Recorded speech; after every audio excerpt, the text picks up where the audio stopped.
Hi Jessica, this is Colton with North Island Nissan. I'm so sorry it took me so long to get this video. I've had I think 4 older customers come in today. They all ended up coming in the same day. All customers I've been working with for a couple of years now. It's been a good day to say the least. It's good to have these busy days, but here is the 2017 Jeep Renegade, sorry.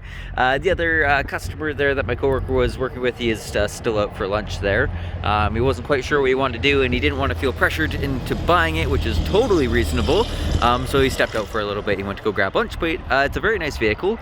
Inside and out, it's in really great shape, which I mean most 2017s would hopefully be. But there's some good features in here. It's got some nice aluminum alloy wheels on it. Tires got lots of life left on them as well. It is a push button start with a button on the door handle that you can use to lock and unlock the vehicle, so you never actually need to take your keys out of your pocket for it, which is really nice. And then it's got a really nice leather interior in it as well. Pretty darn comfortable seats that kind of hold you in there pretty well. I'll give you a quick shot of the dash, and then I will come around to the driver's side and we'll run over some actual features that are in the vehicle. Shot of the door.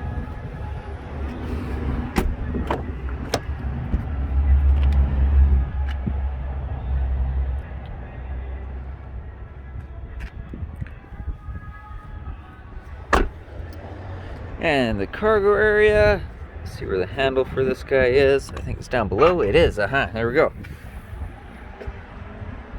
Tons of space back here. Those seats do fold down as well. And then I believe this bag is actually a case, I believe, for the roof panels, because you can pop those roof panels out. So I believe this bag is to kind of keep those organized. But you can, of course, pull that right out of there if you're not using it.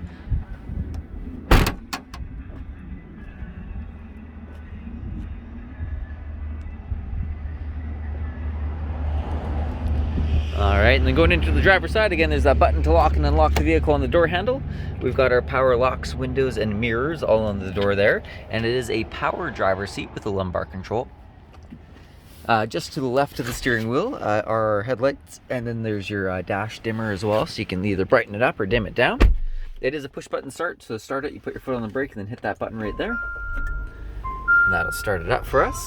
Ooh, I'll turn that radio down. So it's currently got 27,040 kilometers. There are these 4 arrow buttons, and the OK button here will change the screen directly in front, and it's actually quite a large screen in between those 2 displays there. So you can kind of choose what information you have up there. Right now is the digital speedometer. I believe you can get one for fuel economy, radio information, a bunch of stuff like that. There's one for the settings right there. Cruise control is on the right hand side of the steering wheel there. Pretty straightforward. The middle button's your on button. You have your set and resume. And then your cancel is on the left hand side. Then we got the screen in the center. It's a newer screen that they put into this one. So it is actually a touch screen, but I really like that they did decide to keep the buttons around the bottom, which is nice, and a couple on the side too. So you don't have to use the touch screen and the tuning knob as well. There's a couple cars out there that have like a touch screen display for the volume. It drives me crazy. I like being able to just turn it up or down myself. But there is actually a map and navigation with this one, so there's lots and lots of features with it. And then going down below there, you have your heated seats and a heated steering wheel. And then of course there's a heated passenger seat as well on the other side. There is a dual climate control, so you can set a different temperature for each side of the vehicle. It shows the temperature inside of each of the temperature knobs there. And then they do share fan strength with this middle one here. Pretty slick actually. I really like I really like that layout for it. It feels good, it feels solid, and it feels very responsive as well with the way those lights turn up like that. So I actually do really like the interior to this one. And that's coming from a guy from Nissan. I'm liking this Jeep. Your 4-wheel drive controls are below that. You do have a few different modes for that, so you can change it from auto, snow, sand, and mud. You can lock the 4-wheel drive right in, which is always a nice option to have.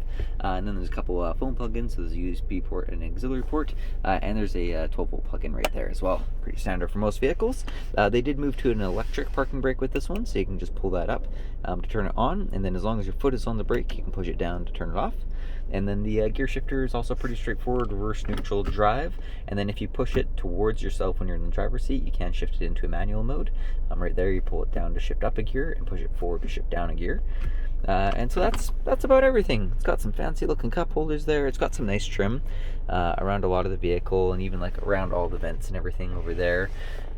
down below there on the door. So yeah, it's a very sharp looking vehicle. These two panels, again, they do open up completely. They're not like a sunroof, so there's no glass panel up there. You just remove that roof, put it into the back where they've got the storage bag, and then that one there can also be removed. So it's kind of like having a removable top with the Jeep. It's just only those two middle platforms, which is actually kind of nice because a lot of the Wranglers do have issues with leaking, whereas with these they don't have half as many issues. They're pretty darn good for it, actually. And we just went through a big rainstorm and there's no water in here whatsoever, so we're all good there. Let me know if there is anything specific in this car that you want to see that I might have missed in this video. I'm more than happy to put another one together for you. But I hope you really enjoyed this one and have a great rest of your day. Thank you very much for watching. Goodbye.